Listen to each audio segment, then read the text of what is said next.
What's up, guys and gals? Welcome to Extreme Nerd Table. If you guys don't know what this is, it's talking about a little bit of pop culture, a little bit of nerdum. But I have my good friend Daryl with me. Got my good friend Anthony.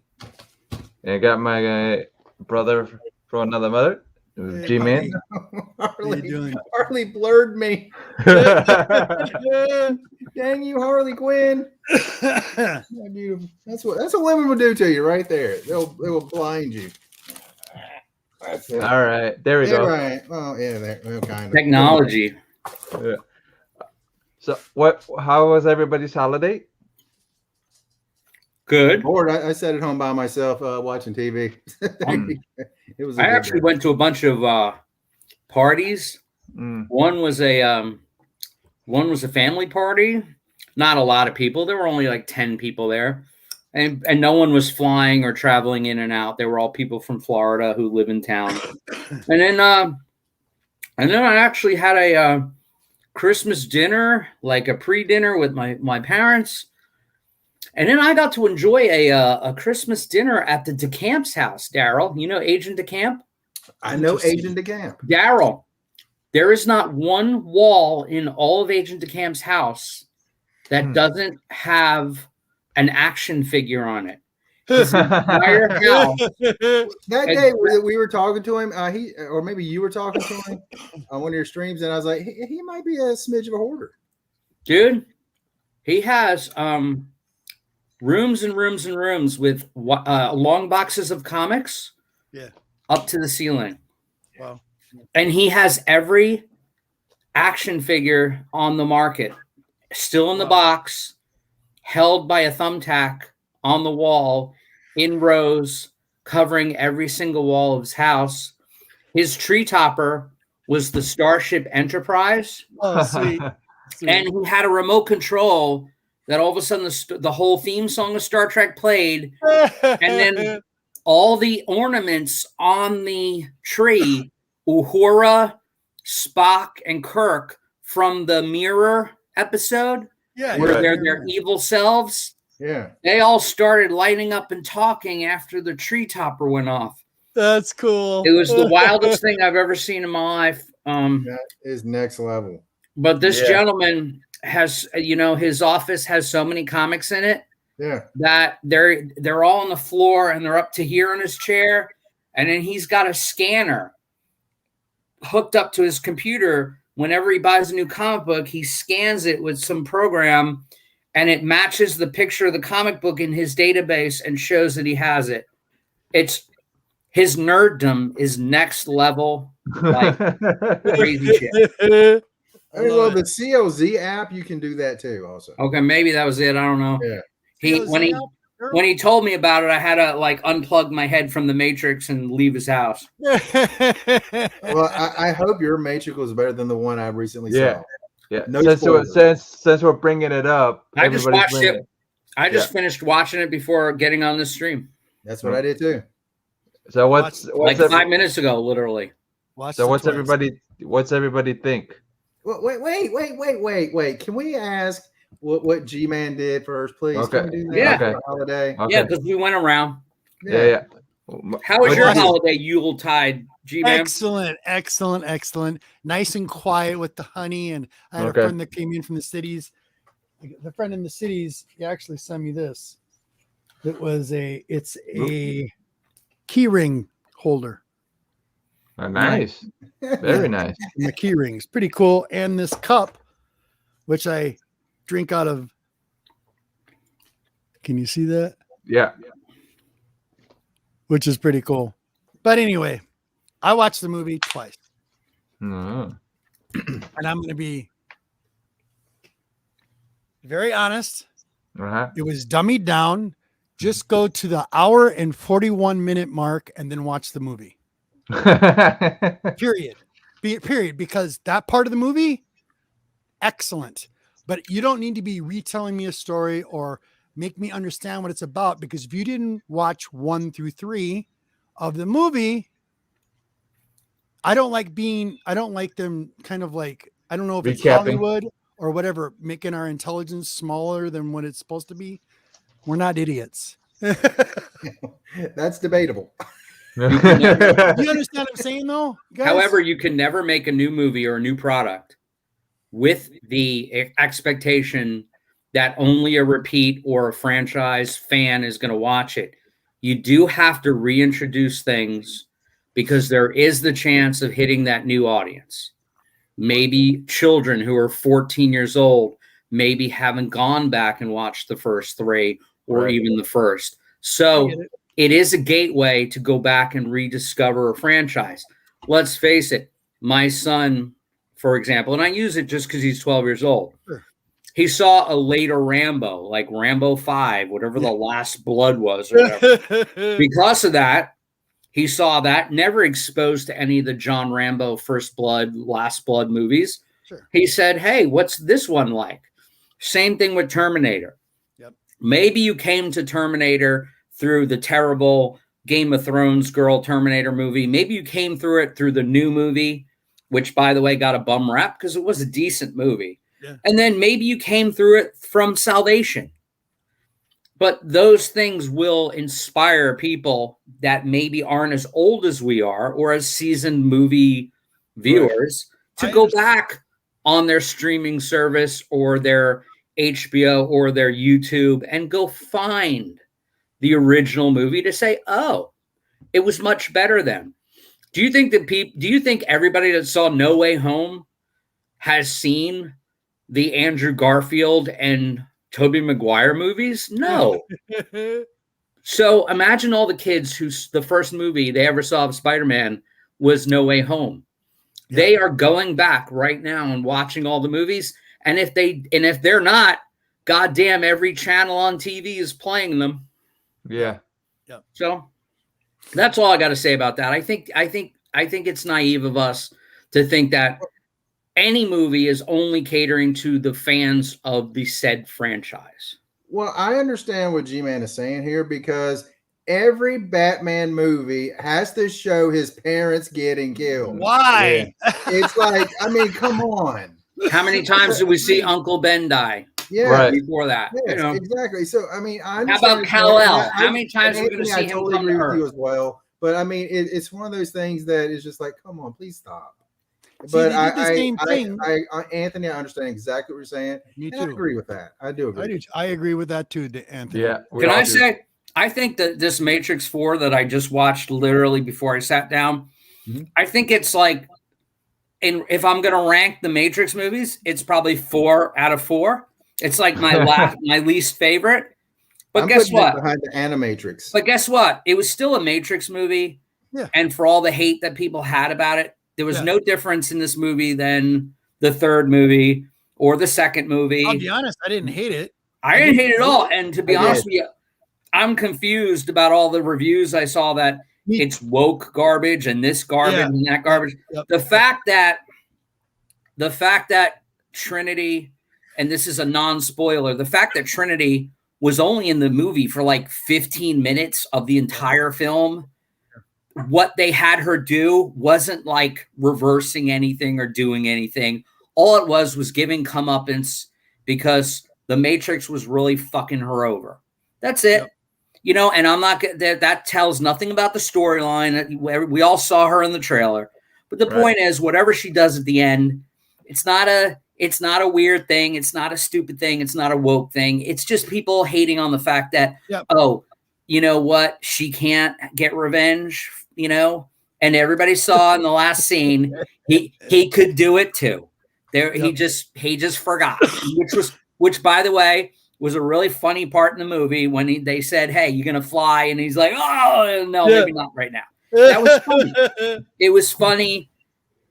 There was a lot of nods to nostalgia. It was making fun of itself. But the meta stuff that they had in there about being a computer programmer, creating games that were the Matrix, that was a clever storyline. I don't think it was bad.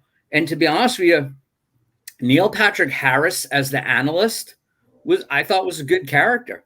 Yeah. Yeah. Neil Patrick Harris is great in everything. Yeah. He's a really good villain. Yeah. Yeah, he really is. Hey, Melissa McGee, Walk Tech. Oh boy. My thing was, was it a perfect movie? No. It wasn't even a 60% perfect movie. But was it a bad movie? No. No. I don't think so. And again, art is subjective. So G-Man sat through it twice, so it can't be that bad. I envy your ability to sit through stuff like that twice. Yeah. It's called patience. And I want to try to understand what they're actually trying to purvey to the public. And a lot of stuff you just said, Anthony, is pretty right on cue. The interesting thing is, if you're going to ask me for a tentacle marker of 1 through 5, 5 being the best, I give it a 3. No, 3 tentacles. No, I just meant it was my 4th favorite live action movie. Yeah. Because 20 years later, I don't think you can walk on water twice. Just like if they would have made a movie right after Return of the Jedi, or right after Jaws 3, or right after Jurassic Park 28, or whatever it is, you can still kind of have that feeling, that storytelling, that arc. But 18 years later, dude, it's hard to hit the mark. It's hard to do that. And again, from the writer's standpoint, director's standpoint, the actor's standpoint, why do you have to repeat the same trick? Yep. Go somewhere else, still be nostalgic, which that movie almost had too much, to be honest with you.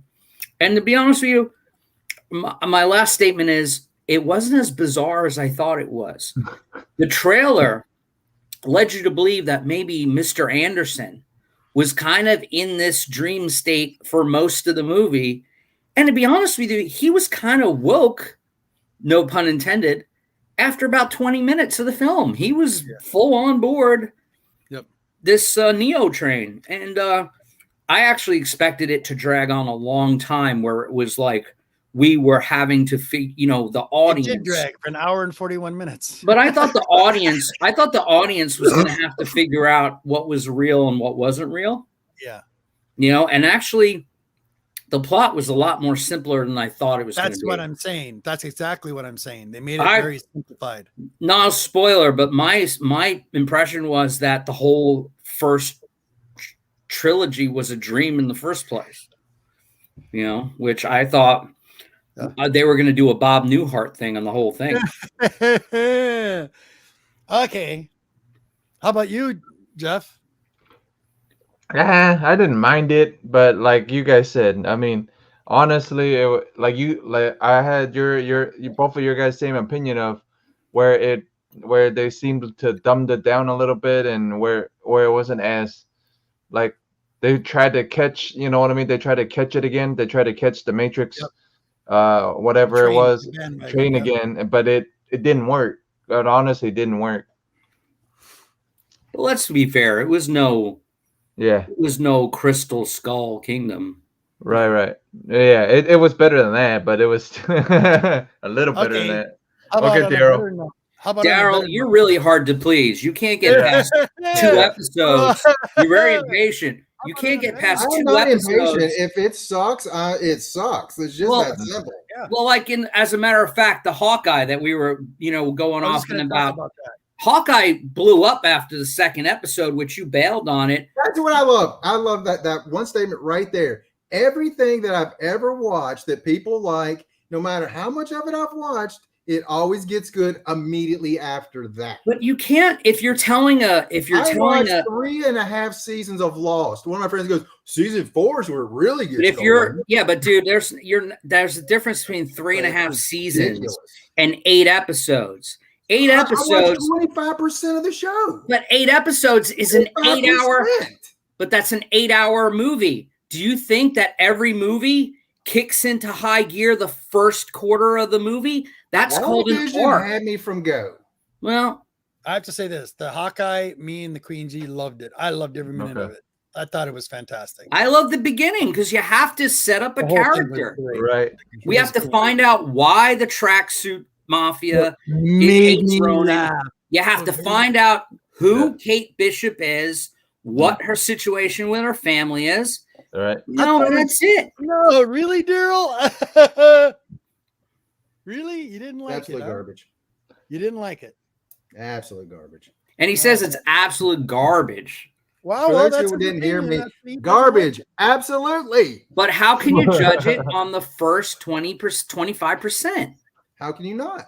Because it's 6 episodes. And the last two episodes were longer than an hour. Yeah. The first 2 episodes were 40 minutes. Yeah. So you were 80 minutes in and said, I can't. That means I need to watch, what does it say? 1, 2, 3, 4, 5, 6, 8 more hours of garbage before I could go, oh, this pile. You're just not a Hawkeye fan, right, Daryl? I like Hawkeye. Okay. Kate Bishop, some of the Kate Bishop stuff in the comics are pretty good. I just thought this was just like, come on, dude. I mean, 3 days later, we're still trying to figure out why she's got the suit. Like, come on. Your house is on fire. Well,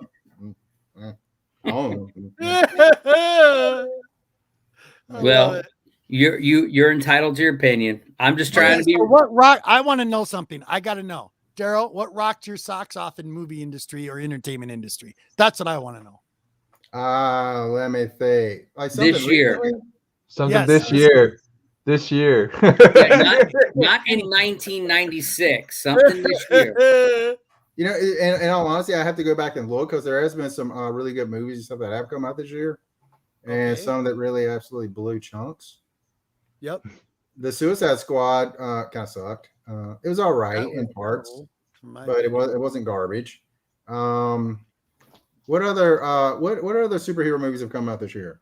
They don't even have to be superhero. Yeah, I'm asking that because those are movies you guys will be like, okay, this came out this year. Shang-Chi.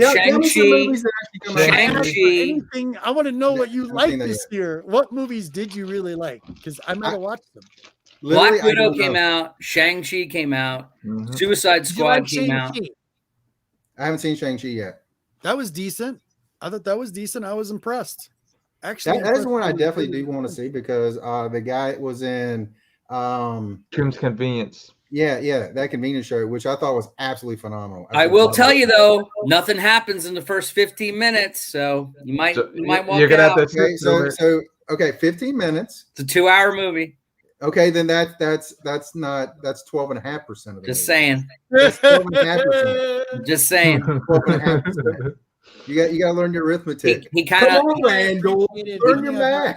All he does is park cars and talk about how he's Asian. Oh, then honestly, if that's what's happening in the first half an hour of that, I'm out. I am. See, what I really appreciated about Shang-Chi is the story about the character, and what was really cool that I really appreciate is I really am a big fan of old ancient Chinese mythology, and all of that was in this movie, and it made me very happy, especially with all the stuff that was going on. It was well done. I enjoyed it.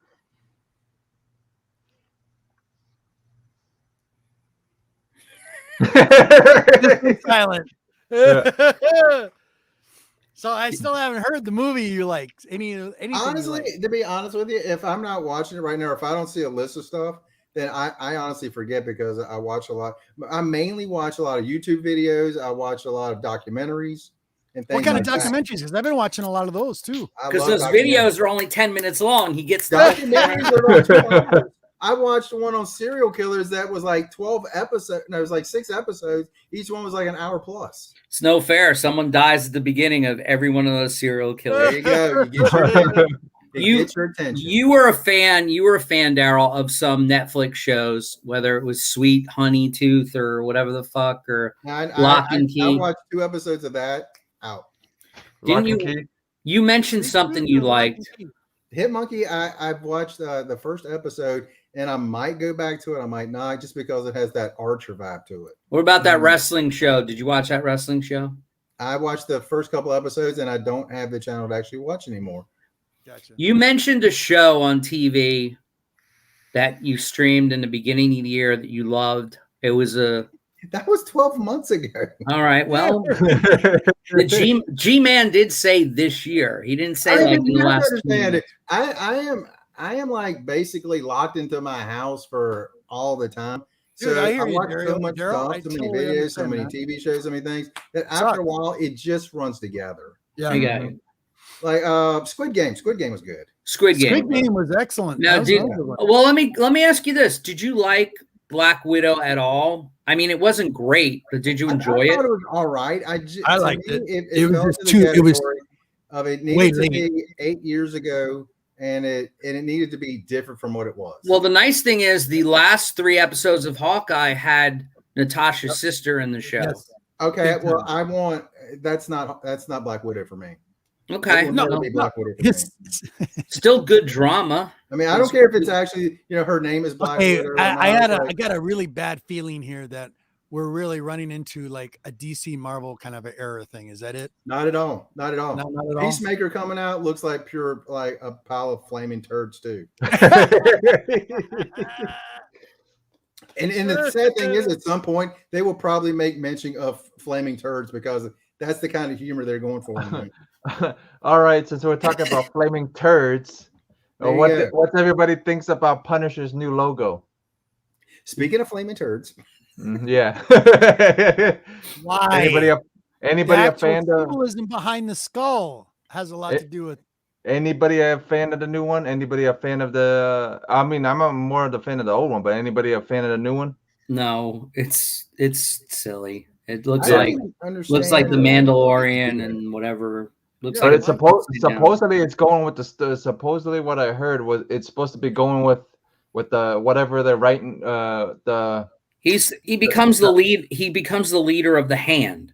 Yeah. Which, by the way, is not very politically correct having a white guy be the leader of the Hand, but a white Italian guy. But anyway, at the same point, I think it might be just again headlines. Maybe maybe that logo just appears for 6 issues and it goes bye-bye. But who the fuck cares? I mean, that's what I hear. Honestly, even if the logo is like an American eagle on fire with Peacemaker in his mouth, if the book sucks, the book's going to suck regardless of what the logo on his chest looks like. Yep. It's just Marvel and DC can't actually get any headlines for making good books. So they're just going to clickbait stuff. Here's the Punisher's new logo. The creator says it's a good idea and that it's hateful. Who cares? Who makes headlines for a good comic book? I've never seen a headline for a good comic book. Nope. No. Well, have you guys read Noctura yet? I have not. No. I had I got the first 2 issues, but then it wasn't hot enough, so I stopped reading. I read the trade, all 6 issues. It's excellent. What is it? Noctura. He read the trade. He no. I actually did buy the first 2 issues. I'm not joking. Right. Yeah, I read it. But I just thought the art was great. Yeah, it was Tony Daniel. Yeah, impressive. Tony Danza, yeah. Tony Daniel. I don't have an LCS, so I can't get anything. So right. All right. Some at Barnes and Noble now. You can get the trade. Yeah. They kickstarted that before launching it, which I thought was weird, but whatever. All right. So, what's everybody since we're talking about stuff? What's everybody think of that new trailer of what's it? Doctor Strange's new movie? What's everybody think? I'm excited. What do you think, Daryl? What's Anthony think? All right. I mean, I'm not a big fan of the character to begin with, so to me, it's like it's watchable. Okay. There you go. That's like a ringing endorsement. That is watchable. What do you think, Anthony? I liked it. Daryl, you liked WandaVision, didn't you? I did like WandaVision. Well, then Wanda's in it. Just because the character's in it doesn't make it good. No, I mean, everyone knows I have the most massive crush on Kate Beckinsale. She's been in movies that I refuse to watch a second time because they're so bad. Okay. Kate, I'm only kidding. I love you. That has nothing to do with what I'm talking about. I'm talking about the character of the Scarlet Witch, not Elizabeth Olsen, not Benedict Cumberbatch, not the fact that Sam Raimi is directing the movie. How bad could it be? Sam Raimi. We know Sam Raimi's affinity for Steve Ditko co-created characters, which Doctor Strange and Spider-Man are. Yeah. And if you saw No Way Home, which Doctor Strange is featured prominently in, this is a continuation of that storyline because him, Yep. Scarlet Witch, Yep. and Loki have all done their best to fuck up the multiverse. So this whole movie, this Doctor Strange and the multiverse of madness is all the results of those TV shows. It's all going to be about the Darkhold and those movies. It's going to be all about darkness and cool, crazy shit. The book, it's amazing how many people miss that little identification. Sure. From the very beginning of Doctor Strange, the very first movie that they came out, Doctor Strange, they show you the library. Damn. They show you the library with all the chains up and down. What is this? Are these spammers? What's with this? Yeah. I think so. It Just is. delete them. I think the people that talk to him through some accounts that he doesn't want you to know about. Yeah. But in the middle you just blocked the only two people watching. You know what? I would like to apologize because my views on these things probably do make people just want to run away. No, Daniel. No. Daniel, that's all good. I understand why you're thinking, why you're like that. I get it. I totally get it. I do. So you're like that because you're an idiot. No. Hey, that's the thing. No one ever.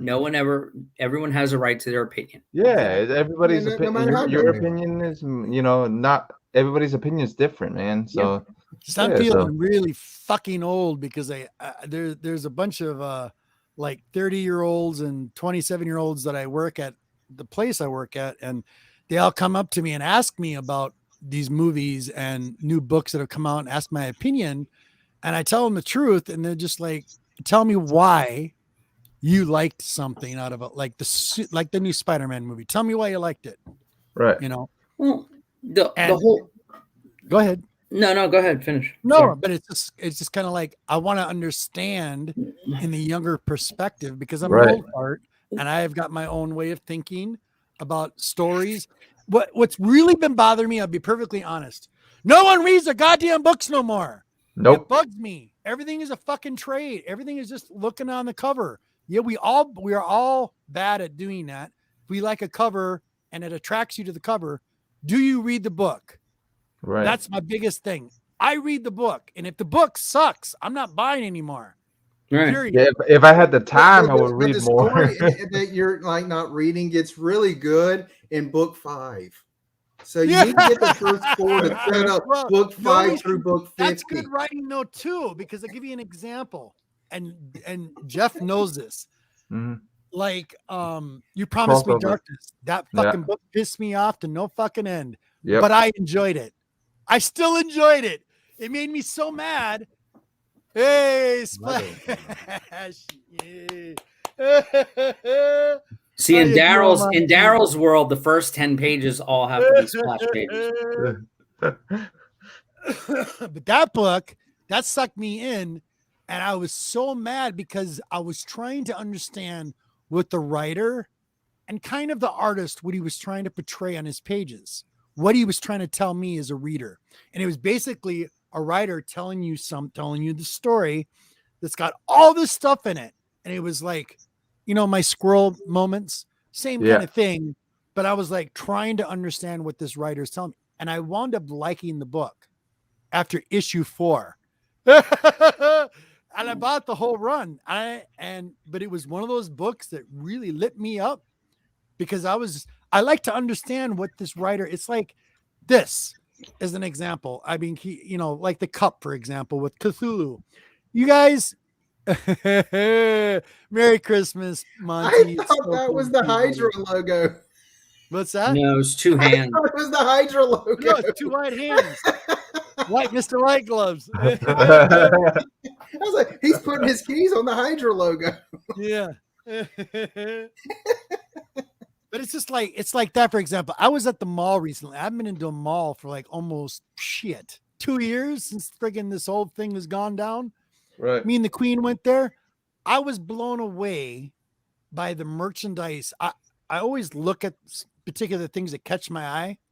And I could not believe, from children's books to merchandise to stuffed animals, Cthulhu creatures everywhere. The octopus has gotten popular. I'm like, since where the fuck did this happen?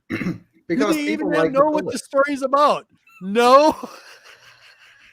But that's what I'm trying to say. They're serving calamari at McDonald's next year. There you go. It's going to be called. It's going to be called instead of the McRib. It's going to be the McOctopus. And guess how many rando are gonna order every day? You know, put some of that rib sauce on it. We're good. Wow. I'm gonna ask. You know, that's the thing. The cover situation, the trade situation, the whatever situation. Everybody's into that collecting frame of mind. Yeah. They don't even care what the content is. And you know, the Matrix movie that we were discussing quite heavily, there was a lot of meta moments in there when the gaming company is talking about making Matrix 4 on what the public wants and maybe versus what they need sometimes. So people do need to read. And if they don't want to read and they just want to see the explosions, that's cool too. Daryl, I have to ask, Daryl, you have 7 issues of my independently published comics.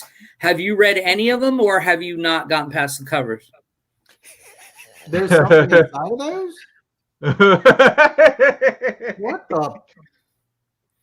I had no idea. Yeah, exactly. I thought it was 2 things, T and A. No, there's story and there's writing in it, but I know you haven't read them. So at least the last time we spoke, you said you had no idea what they were about. So my thing is some of the greatest books I have ever read, from cover to cover. Genius. All right, thanks.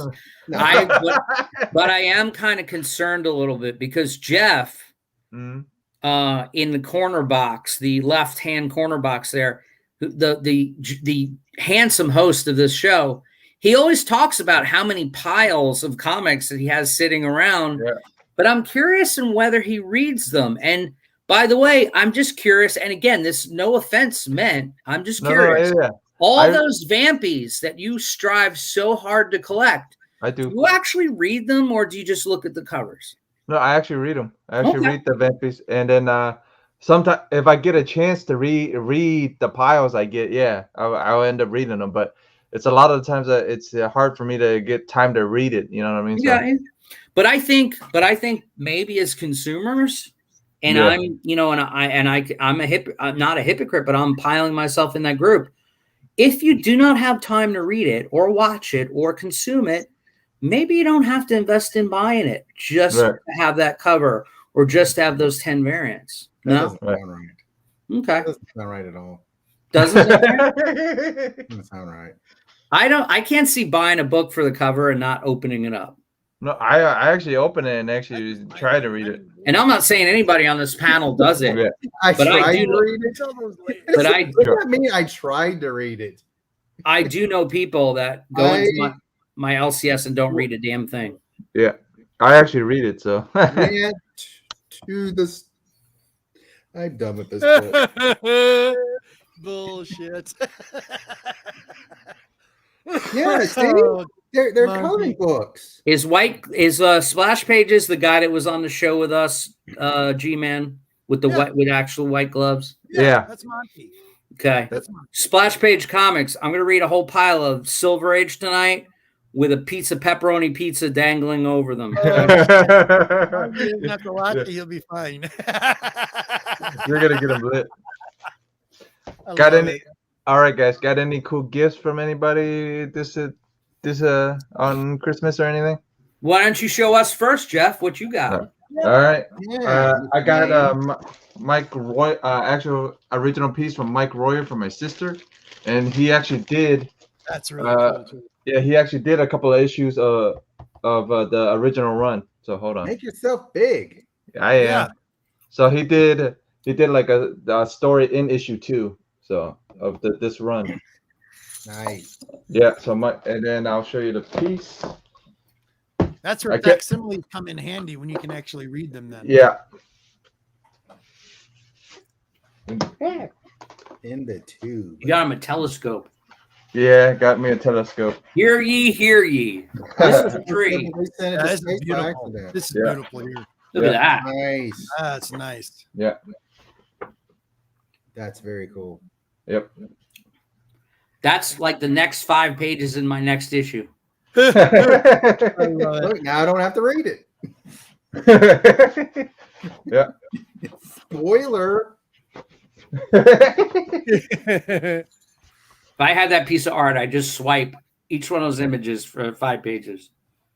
I didn't know you. Hey, Nerd Table. 90 FM is in the house. Yo, buddy. Hey, what's up? 90. 90 MFC. Nerd Table is 90. My man. My man, how we doing in the football game? Splash Page Comics says he reads all his posters. Yeah, I know. I've seen that. Yep. What else you got, Jeff? That's it? That's mostly it. Oh my God. She had got another one, but Did you get some coal for Christmas? no, that didn't leave New Zealand until like today. So Oh. she had got me another thing. Yeah. Oh yeah, and then I got this from Steve and his wife. Nice. Yep, a Yeah, t-shirt. that's really cool too. Yeah. Very cool. She's eating her costume. Oh no, that's cool. Pretty much. You know, you get hungry. Cool. Yeah. You get hungry after a while, man. If you after We've you all don't done it. bite no necks of after a while, so you have to bite something. You still got it in the Christmas bag. See that? Yeah. Is this the extreme is this the extreme football table or It is. Yeah. Yeah. Oh, and then I picked up. Did you guys pick up any books this week? At all? Well, why don't you go first since you're still on?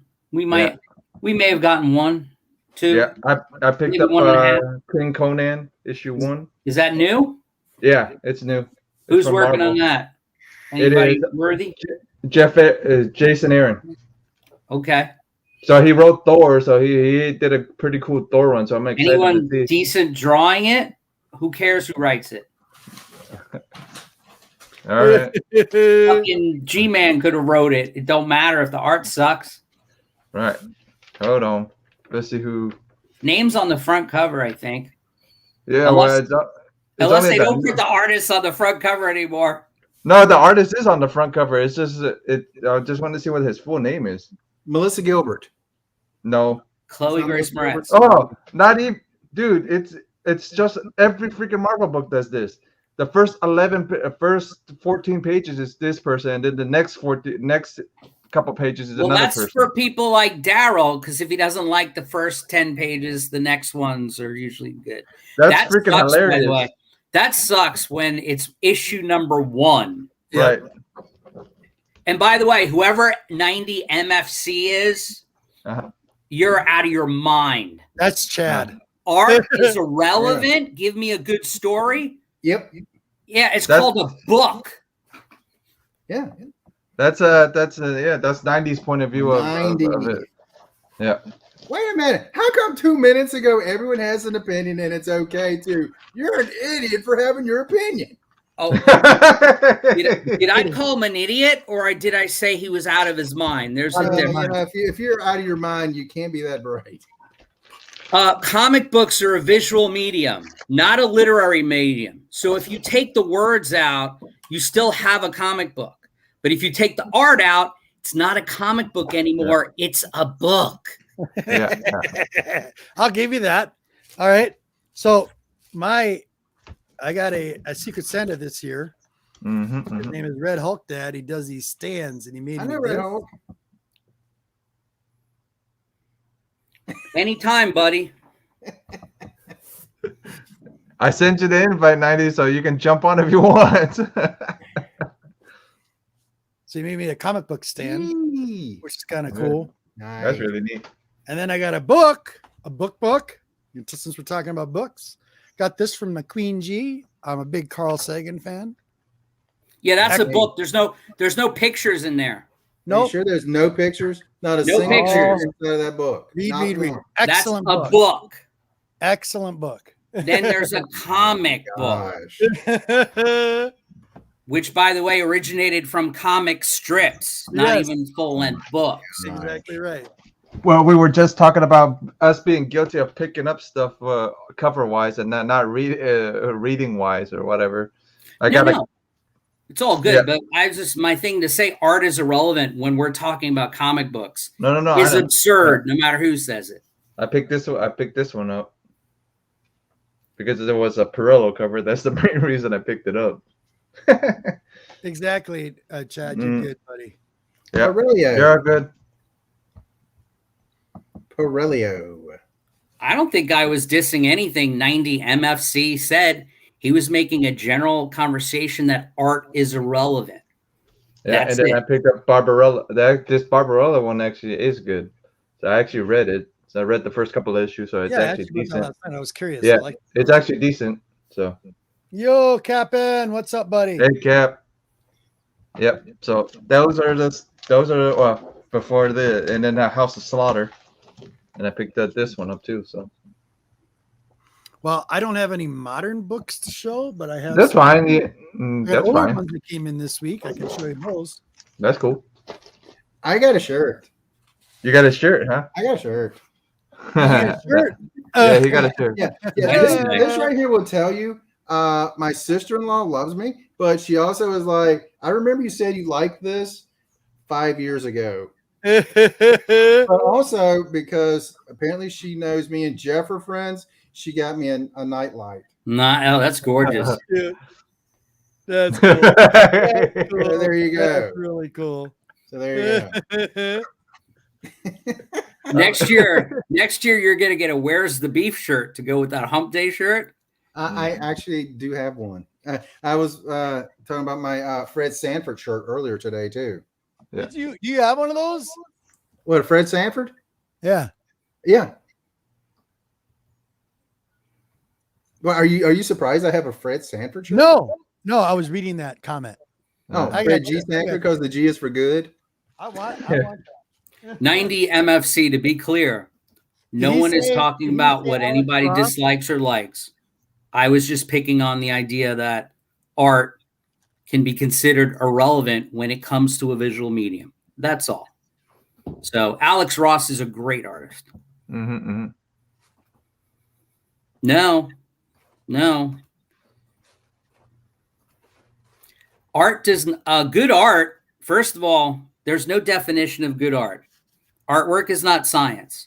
So the same person that thinks that Alex Ross is the greatest artist might not like Alex Ross and might say the people that draw Archie comics are the greatest artists. Art is subjective. Science and numbers are real. So no one is talking about that good art makes a good comic. All I said is that I was arguing the point to say art is irrelevant. That's all. It's like science. You know, some people look at science and say the Earth is flat. Some people don't get me started and say the Earth is a globe. Let's not talk about that. That whole story will drive me up a wall. 90 MFC. No one said Alex Ross was the greatest either. I don't know what sounds are coming out of my mouth. Art is subjective. I might hate Alex Ross and you might like it. I may love George Perez and you may hate it. I may like Todd McFarlane and Daryl hates it. We all have opinions. I was only criticizing the statement that art is irrelevant in comic books, period. After that, there's no more beef to talk about. We're talking about nerd shit, not important. But all right. You okay, Chad? Everything okay now, Chad? You okay? He explained himself. You don't need to get upset. I can go on. I mean, you know. Here's some Campbell 800 issues, some exclusives that I got. I got from a buddy recently. Very nice. Did you get those as gifts? Yeah, I got these as gifts. This is from Scott Farr, actually. He sent me these, which is really good. I haven't read the book, so I don't know if it's good. 800, issue 800. No, but it can make it better. Exactly. 90. That's all. It's a part of it. Kate Bishop. Nice. Black and white. Nice. Got the color. Very nice. Again, are those gifts, G-Man, or those acquisitions? These I bought. Nice. I bought those on a claim sale. These some more I bought on a claim sale. This is like a Christmas present to myself. So I got Daredevil issue number 38 from 1968. In this story, this is where the Daredevil and Dr. Doom, their minds melt together, and they're trying to like fight each other mentally. It's a good book. This is issue 38 from 1968. Fantastic Four, issue 85 from 1969. Filling my runs. Oh my God! Why are you just goading me here? There, 90. Listen, the greatest comics, the Silver Age comics. 88. The art was done first, and then the dialogue. See that Fantastic Four that's sitting right there? Jack Kirby drew the whole thing. Yep. With an outline, and then Stan Lee put the dialogue because he was inspired by the art. Yep. Neither the story nor the art is irrelevant to me, but to be a comic book, it has to have both elements. End of discussion. There is no more. But that book that G-Man was holding up was drawn first and scripted later. Another Jack Kirby, 1971, issue 3. Hey guys, I got to run because my mom needs some help. Okay. We'll talk to you guys later. Hey, take care, buddy. Later, man. See you later. Later, buddy. G-Man, just message me. I will, buddy. All right. Thank you. Call him. Sure. Call him all night. Okay, issue 44, Submariner, 1971. Very nice. Buscema, or no, hold on. But Buscema, right? Buscema. Yep. Sorry. You're good. This one here, this one is issue 76. The cool story about this is what you don't know is about midway through, Silver Surfer comes in to help out. So Silver Surfer is in this issue. Ooh. I got an old Green Lantern, number 46 from July. This is from Gil Kane. Love some Gil Kane work. You kept saying Green Arrow yesterday. I know. I said Green Arrow. Dude. Green Lantern. And then one of my Fantastic Four favorite. This is the cover and story, but I love this cover. Number 86. Dr. Doom on it. Very nice. 1969, Jack Kirby. Beautiful work. So yeah, that was my little haul for this Christmas. All right. What'd you pick up, Anthony? Or what you end up getting? For Christmas, I was kind enough to be gifted this issue of Vampirella. Very nice. A Ken Kelly cover too. Yep. Yeah. And I actually read and looked at all the artwork simultaneously and read the letters page, the editor's page, the whole thing. Just to annoy Daryl, even though he left. Gunslinger 3. What you think? Good story by McFarlane scripting, a good arc moving along. But the highlight of the book, not the most important, but the highlight to me, is the Brett Booth artwork in it. Gunslinger, as long as Brett Booth continues to draw the book, I'll be interested in picking it up. That was my own acquisition from my LCS. I got this wonderful Catwoman statue for Christmas from a good friend of mine. Cool. And noticed that Jim Balance stuff. This is new. This is like a Japanese import from Japan. Kind of looks like this. It was gifted to me and my wife for our and that's what it looks like. It's from Japan. And it features Jim Ballant art on it, which was cool. That was gifted to me. And then there's a good friend of mine, Agent de Camp. He went a little overboard. I got him a gift card, and he gets me. I just got that from my wife. He gets me a Deadpool Adamantium collection. Yeah. This thing is like 40 pounds or something. Yes, dude, it's heavy as shit. It's crazy. He got it at Ollie's, but he's a great friend, and I appreciate the gift. I mean, as I said, I got him a barbecue dinner stuff. Yeah, there are some good stories. There's some bad stories too. But again, artist subjective. Just like if you're a Stephen King fan, you may like his early work, or you may like his later work, or you can't be consistent all the time. But art style is art style, and I don't think Jack Kirby's drawn a bad book, but there are a lot of writers who have written bad books drawn by Jack Kirby. So, again, Venom collection coming, Chad. How's your Venom collection coming along? Well, he hasn't been collecting. He hasn't been collecting for a while, though. He hasn't been. He hasn't been. He's. I think. Yeah, I think he stopped collecting because of Little 90. Yeah. I think. I'm not sure, but he'll tell us in the chat. Yeah, I definitely will. But again, good stuff. Everybody, 90, myself, Daryl, G-Man, Jeff, anybody on the chat is especially entitled to their opinion. But as both a writer and an artist who's been a writer for 20 more years, almost 30 years, writing for magazines, I will tell you, if the layout and the design in the magazine aren't good, sometimes people won't pick up the magazine no matter how good the writing is. Right. And that's like people that bought, they read Playboy for the articles.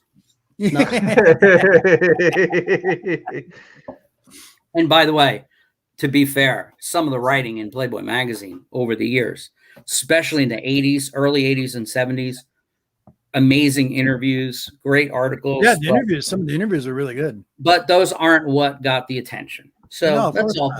Cover and again, Killing Joke. I'm gonna beat a dead horse a little. Killing Joke by Alan Moore wouldn't be as spectacular as it was if Brian Boland didn't draw it. Right.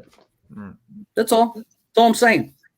If the latest Marvel artist who's drawing that Conan, who by the way can't finish more than 11 pages on issue number 1. It's just 11 to 14 is that one artist, and then from I forgot what other pages it's another one. And getting back to that, I by the way, I've enjoyed my tit for tat with 90, but getting back to the reason why I made that comment about the art. It's crazy to actually roll out a debut issue of a new comic and have a chopped up sequential page layout inside. To have the first 11 pages one artist and then having pages 11 through 14 another, and there not be short stories or anthology based, that's weird. That's got to take you out of the reading, I think. Yeah. Yeah. Because it doesn't look like it changes really, but it doesn't look like it really changes at all. And to be fair, when Todd McFarlane relaunched his never mind. I got to the part where it started changing. You'll see it now. I'll show you now. So this is the first 11. This is what the first 11 look like. So that's decent. Yeah, pretty. Basic Marvel in-house style. Hold on. I'll flip to the damn page where it starts changing. You see it? Yep. Yeah. Yeah. And and it goes back to what that one page, and then it goes right back to his. So it's interesting. Yeah. So it's interesting. Splash page makes a point. Maybe one of the artists got sick or had something happen to him. That is a case because you know what? Artists don't work on pages in order. Right. Usually they knock off the pages that are the easiest to do first or the most fun. And then they, guys, just so you know, and, to be fair to the comic industry, comics are made just like movies and TV shows. Right. Just because the script is in order doesn't mean they shoot the shots in order. So, for example, and again, from my own experience, if I got a 32-page book, I will work on all the exciting pages and the pages I know I can get done quick and the pages that, say, are in an arc of a sequence. Right. I will do those first, and then I'll swing back to do the other parts you know, and 90 makes a good point. Maybe the original artist got canned, you know, maybe he said, oh, screw this $80 an hour. I'm going to work for Substack or whatever, you know, right. You know, or maybe he mentioned something he shouldn't have. But anyway, I just think from a fan, or excuse me, a reader point of view, you get an issue 1 of a book and it's chopped up with different art styles and it's not an anthology, it's going to be problematic to go back to issue 2. Yeah. You know, you know, unless they're so close you don't notice them, you know. I mean, it looks pretty close, honestly. I couldn't even tell until the one page, but everything else looks almost similar to the other guy. And by the way, to swing back to 90 MFC, Jason Aaron is a great writer. Mm-hmm. And that wasn't in question. I was just questioning the art credibility.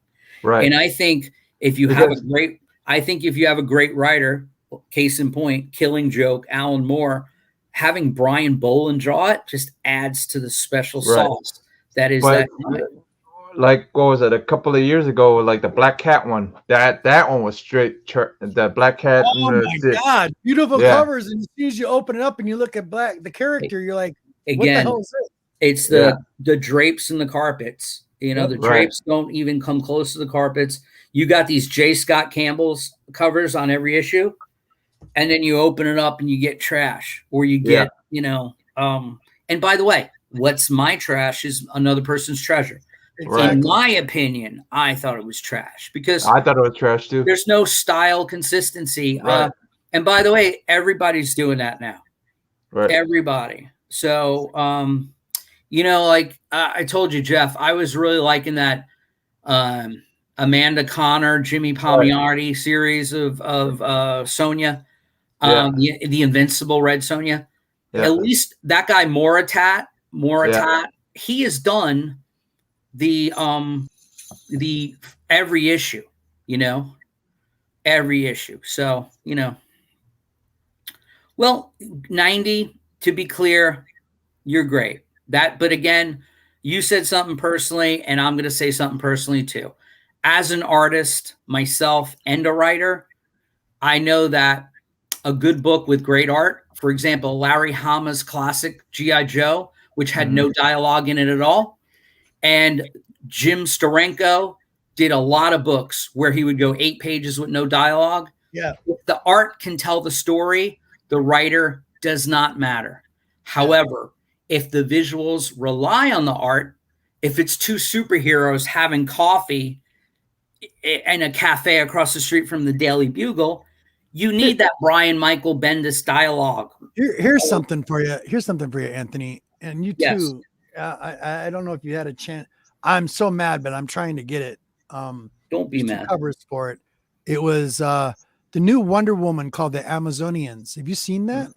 No. The Black Label version. Yeah, I've seen it. Beautiful art. And when I read, I mean, when I picked it up and I put it back down, and I should have just bought the damn thing. That's the Amazonians. The Amazonians I looked through, and to be honest with you, I thought the art was a mess with the dialogue. You didn't care for it? No, I do. It's Phil Jimenez. Okay, yeah. If you're talking about the Historia book, that's the one I'm talking about. Yeah. First of all, like, I think that book has been in the making for 2 years. Yeah, I heard. I think either 2 or more. I think. And it started before the pandemic. Now, to get a little history, Phil Jimenez used to be a George Perez clone. He did Infinite Crisis. He did Teen Titans. He did Wonder Woman itself. He was also the artist on The Invisibles way back when, which, by the way, wouldn't have been a great book because guess what? Grant Morrison was the writer. So it was crazy, right? So, and you're right, 90 MFC. Batman Damned art was great, and the story was cuckoo banana nuts.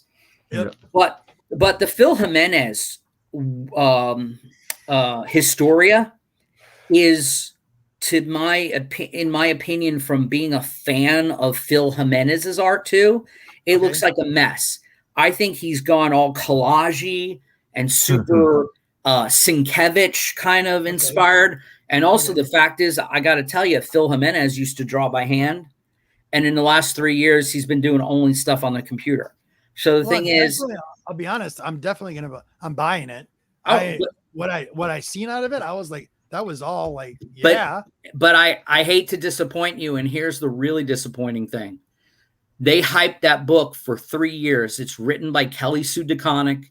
Why did all of a sudden I just hear about it like recently? Like, and it's drawn by Phil Jimenez. And guess what? He spent 3 years working on it throughout the pandemic and just came out now. Damn. And guess what? He's not doing issue number 2. There's a different artist on issue number 2. So again, what the heck, man? Yeah. Frustrating. So even if you are a fan of just the art, man.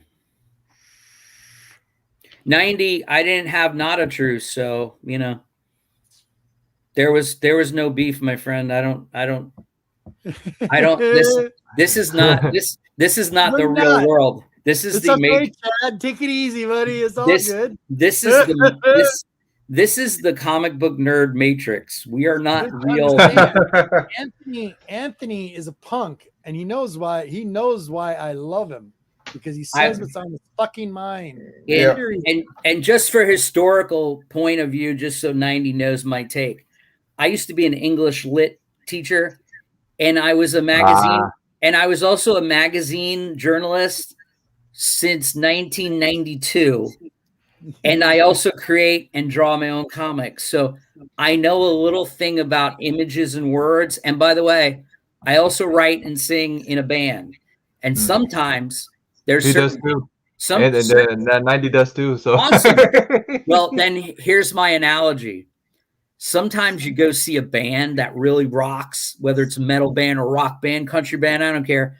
Sometimes the vocalist sucks and the band is great. And sometimes the band is great and the vocalist sucks. So, but when the band is good and the vocalist is also good, you got a good band.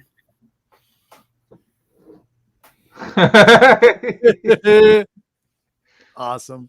Hialeah is a good buddy of mine. So I don't know. Hell yeah.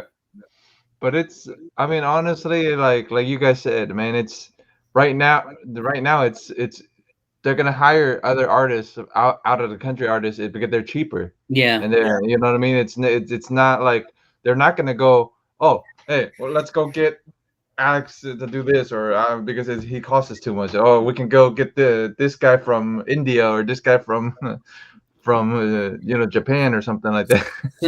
Since I'm trolling heavy too, Bronze Age, especially the fact that your name is Bronze Age, and I have seen your collection. Yeah. When artists switch, the people that take over or substitute are still just as good or almost as good in the history of comics. However, now sometimes they replace treasure with trash. So, that's all I'm saying. Sometimes you get that in a lot of modern books. And in the Bronze Age, book I was talking about, Anthony, not to change the subject. Okay, so no, that's fine. The story, how is the story? Did you read the story of that Amazonian thing? I flipped through it, it seemed really dialogue heavy for no reason. So I kind of just passed it. All right. Yeah. I picked it up, looked at it. I said, wow, that's a lot of real small words for my 50-year-old eyes to see. And I said, nah. I'm definitely going to buy it because I'm a big fan of that. So it's like, okay, definitely give that a shot. I will tell you a little thing. They're changing Diana's origin a little bit. So if you're a diehard, Diana was made out of a pile of mud. Yeah. Or clay or whatever it was. Exactly. She's made out of clay and she's part of Zeus. Period. Totally agree. 90 MFC. I got you. And that was what I was talking about. Yeah. Yeah. Neil Adams to Mike Grell. Mike Grell was influenced by Neil Adams, 90. I got you, bud. You don't have to keep going. I got you. No, you're good, buddy. You're good, 90. I'll You're buy all you. good. I'll buy you a beer. Feathers. I love it. I'll go see your band. Just tell me what time you're playing. It's all good. Yeah. But Anthony, I was actually out by you on Christmas Eve. Actually, Should have called me up, man. Hit me up. Yeah. But I was with family and I didn't drive. Oh, Family got drove. you. Yeah. So Got you. yeah. It was because I was in the land, pretty much. Oh, really? Okay. Yeah. I got my sisters out there. So. Oh, cool. Yeah, I wouldn't have driven out to see you. In fact, speaking of DeLand, I'll be a guest artist and writer, by the way, writer and artist, at the November 5th, 16th DeLand Comic Book Festival, Comic Book Convention in DeLand, Florida. You mean January 16th, right? What did I say? Did I not say January? You said November. Oh, what the hell? January 16th. I will be a guest artist at the DeLand Comic Book Convention. So come see me and come visit your sister, Jeff. No, I am. I'm gonna bring them too. So. Oh, and by the way, Venerella is at the printer. I may have it by next Wednesday. That's cool. Awesome. That's cool. Awesome. Everybody's having a paper shortage. Yeah. True. Printers are running out of paper. Yeah, I'm surprised it's printer shortage. It's not so far. We haven't gone crazy with toilet paper yet again. Yeah. You know what I mean? Well, I found out they make uncoated paper. Oh, okay. In China. Okay. So possibly Angel Soft and Quilted Northern and all that. I think that's made in Canada or Hong Kong. Okay. We're not having trouble getting paper. Does anyone have felines? I have cats, and all the stores are out of cat food. Like yeah. What? There's a severe aluminum shortage. You're kidding me. The cans of cat food are not getting, or all the cat food comes from Asia. Enough said. Yeah. So it's shortage on everything, man. Like cat food, even freaking like bug repellent stuff and all kinds of other stuff. Yeah, a lot of stuff in aluminum, but again, the stuff with the that's funny. Oh, Bronze Age Brian. MVP. All right, everybody give it up for Bronze Age Brian. That is fine. Marvel is making new Punisher toilet paper in March of 2022. Oh yeah. With the new logo, because we're all gonna be wiping our ass. However, to be fair, if you don't like it, just don't buy it. Yep. And you never know; it could be good. Have no idea. Yeah, it could be a great story, but I haven't tested it out. And again, to prove 90 MFC's point, the art doesn't matter. In this case, it might be a great story. Right. Yeah. And by the way, that wasn't sarcastic. I was being sincere. That could be a really good story. Right. And getting back to that subject, I hope they just use it for the context of the story. Right. Because if he is the leader of the Hand and they want a more mystical Asian, Japanese, ninja looking logo, maybe that, that's why he's carrying swords too, right? I mean, he's got swords. But that logo's not even Asian. That's the problem. Well, the logo is silly. It's just it's like I said, it's like an upside down Mandalorian, or it's like bunny. It's like bunny ears on the skull. It's silly. Yeah. I thought it was the skeleton for Beerus from Dragon Ball. I thought it was funny. That's why I brought it up. That's why I put it. And by the way, LMFAO. That the actual logo in the art itself, the art was pretty crappy too. I mean, it was just like it was like the panel that they zoomed in on to show the new logo was not like high level, stuff going on there. So he was just walking. Talking about books and movie translations. Okay, what kind of the subject that we're going to rolling on. So there was a 14 book series. This is paper book. of World Circle of Time, that new series that's been on Amazon. Yeah. Called Circle of Time. Right. Wheel of Time. Sorry, Wheel of Time. Yeah. Okay, so so that book was actually a good book, but the only thing that sucked about the book when reading it, all 14 parts of that book, it was very heavily detailed. So if you read like, okay, they're walking into a meadow, the writer was extreme when it came to detail in his story. When you're reading it, so use your imagination while you're reading the book, and you can go 3 pages and he's still explaining a fucking woods. Okay. So as a translation of the story to live action, okay, I watched it. Oh God, so long. the show it's good, but like going from book and going to live action, it's hard to translate that. But all the visual that was in the book was on the screen, but the story was missing a lot from what you're watching on the show. Beautiful scenery, beautiful woods. It's like my queen, she noticed something. She's like, they're walking in the woods and there's all this green moss. She goes, baby, there's way too much green moss. It's too bright. I go, exactly. That's what they did. They paid attention to all the detail, but missed all the story elements. And that's the thing, people get bogged down with exposition. And that book came out in the 70s. Right. Well, that's like Game of Thrones, Yeah. Oh, man. It's like those books are like this. And then you go through season and people were critical. They were like, well, they didn't tell this part and this isn't covered. Well, you got to do what you got to do in the time period, Right. Yeah. And you got to cut stuff out to make it, Same thing about comic book movies. You need the meat and potatoes. You need the gist of it. Put Brian up there. Yeah. Hold on. Brian's last comment. Yeah, exactly. Like I said, not bad overall, but it was very slow.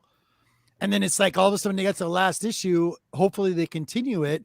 It's like they sped it up really quick. And you notice how fast the action started coming in. Can I ask people on the panel and the chat too? Yeah. And I'm being serious. I'm not trolling. Do you think sometimes it's actually better not to be familiar with the source material? For example, sometimes, I've watched Game of Thrones, never read a Game of Thrones book, and I enjoyed it, up until the last season or whatever. I enjoyed most of it. I watched a show on Sci-Fi years ago called The Magicians series of books. Loved the TV show, never read the books. Don't care because then I can't compare them. Okay. And also, do you find it like as comic book fans, that's the biggest thing? You go in to see a movie and it's like, oh, that's not what the costume looks like, and that's not what since Anthony's bringing it up, I can bring up the AMC one where they took Joe Hill's book Nosferatu, where they changed the character, where they changed his character, where the character doesn't actually work at the school, where he actually works at a plant, like a medical supply plant, and they changed it up where he's the janitor of the school. He's the janitor, yeah. So that's one thing, I'll give you a perfect example of that. Okay, so Anthony, say that one more time. I'll give you an example. I'm going to give you one as soon as if you're a guy who's read Dune. Yep. And all the Dune books. Yep. And then you go see the movie and you're like, oh, that wasn't like the book. Sometimes isn't it nicer not to be familiar with the book and just, or maybe easier when you're just going in to see entertainment and you have no knowledge of the source material? Okay. Because you're comparing it all the time. I'm going to say sometimes yes, but here's where it kind of bugs me too. And I can agree with part of that statement, but the other part of it, here's an example, perfect example of this. Beautifully done, beautiful stories, beautiful fantasy. 8, 9 hours of Lord of the Rings. Right. Is an example of this. Everything taken out of chapters and text did not like the book at all. if you read the book, yes, I think so. Becoming so critical, you really have to separate the two and enjoy the show or the movie. Think Infinity War, nothing like. There you go. And now 90 MFC. You're There you go, talking buddy. you're me and you You're are talking. best buddies now because I totally agree. Yeah. There you go. Yeah. But that's But the I whole enjoyed both. Yeah, but that's the whole that's the whole point though is they're gonna have to change it up a little bit to make it, more because they palatable made for it people. a spectacle. They made a Right. spectacle of it. Yes, it was beautiful. Right. But me as a nerd reading Right. that book, if you've Right. ever read that book, there Yeah. is a lot of info in that book. I was going to, what was it? He was going to use Nosferatu also, but I expect novels to follow the main story. I would rather most mainstream comics not adapt specific stories.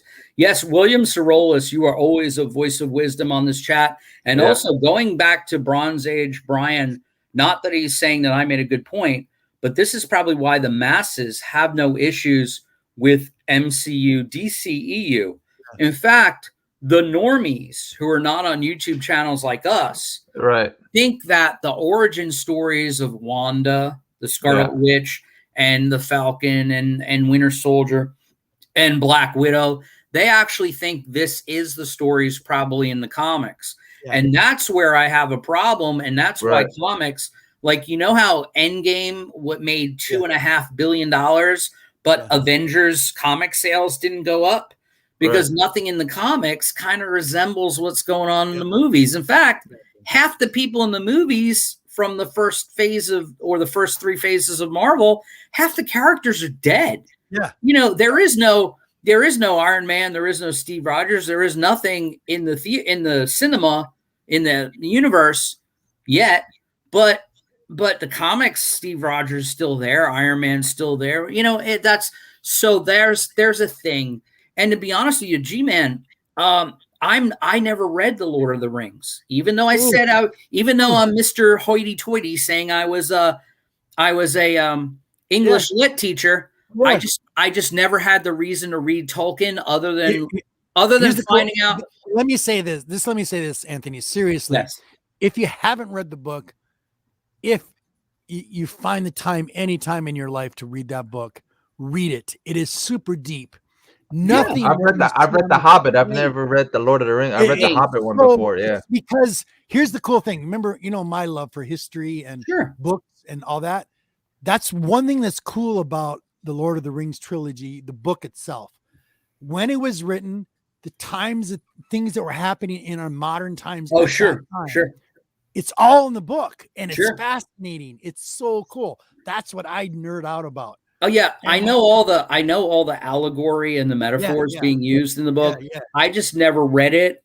Even though I was a big Led Zeppelin fan, that's my only reference to Tolkien. So what happened is when the movies came out, I watched them with a clear slate, like a newborn. There was no reason to know. And by the way, all the people in the chat, I really do think it's true. The people that do enjoy the Marvel, especially the Marvel movies, the Marvel, the MCU, they can pretty much do whatever the fuck they want anytime they want because the normies really just enjoy the entertainment factor, and they could care less about the comics and not that they care less, but they're just not tied to the source material. No, they're not. I mean, honestly, the biggest out of this one, they pulled something out of this one, right? Yeah. And that's why they're staying safe too at the same time, and nobody sees that as well. Look at the multiverse. The multiverses. I just got done finishing. This is a big shout out to Cookie if Cookie watches. Yeah, everybody using the multiverse, every single cinematic universe. They are safe. They can do whatever they want. Yep. I just got done watching the What If series, the last 3 episodes of it. I like them. And I did too. And a big shout out to Cookie for telling me about the last 3, or just saying the G-Man. I did watch it.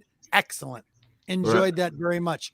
But what was cool about that, kind of what we're talking about, is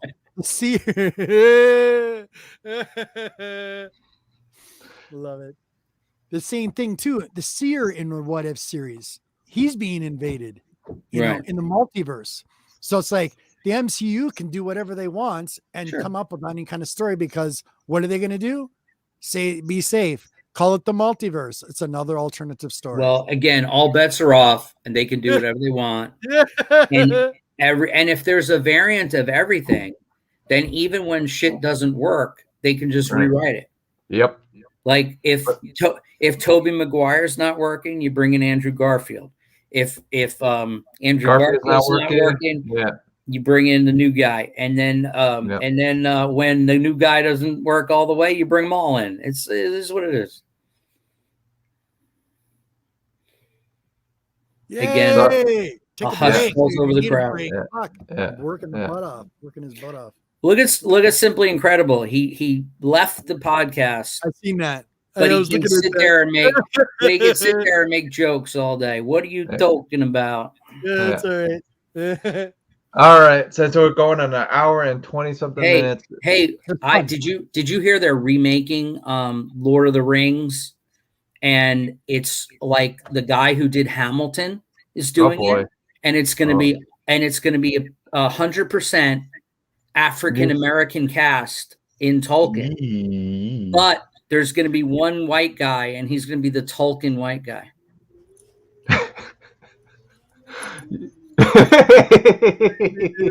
Really? I'm sorry to everybody offended with that terrible joke. I knew when I heard Tolkien, I'm like, oh, come on. I will tell you. I will say something funny though. The guy who was in Black Panther, there was only 2 white guys in Black Panther, and one of them was in Tolkien in The Hobbit. Yeah. So he was the Tolkien white guy in that movie.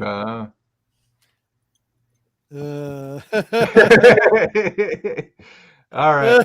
I should have led with that one. Yeah. The one I made up. All right, Robert. What you got going on this week? Well, nothing. We're gonna take a week out because of New Year's. Okay. We might show up a little surprise show or something here and there. All right. Working on something a little special. All right. Thank you, buddy. It was fun. You're welcome. Another year, buddy. Another year. Yeah. Yep. Another year. Congratulations, buddy. I'm happy actually. Yep. What about you, Anthony? Besides Venerella coming soon? When I get off this podcast, I'm going to go call 90 MFC so I can check out his band. And so he can give me some new writers that he suggests I read.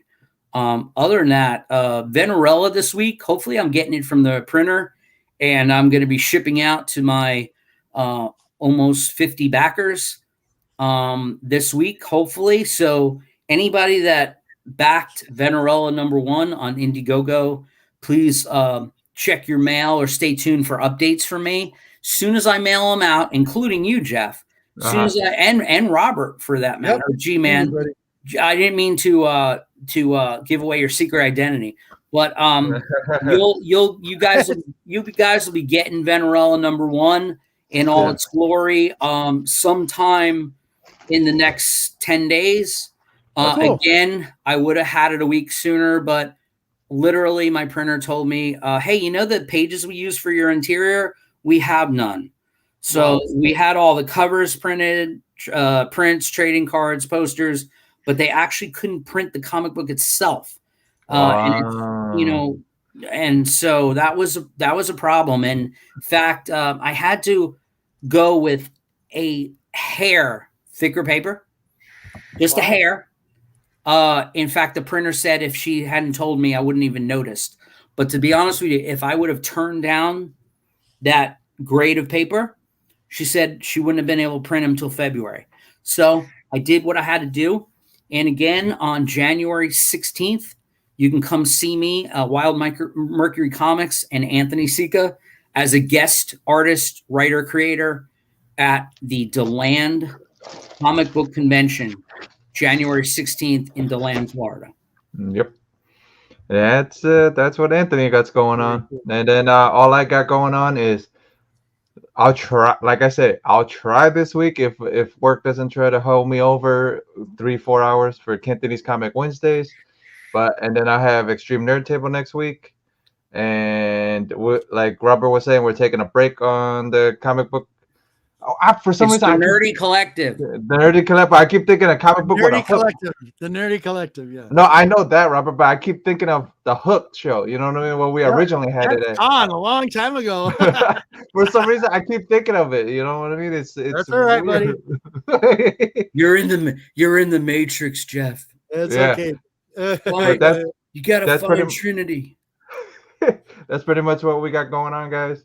We'll check you guys next week, and we'll have a great New Year. Because Happy New Year, everybody. Stick around.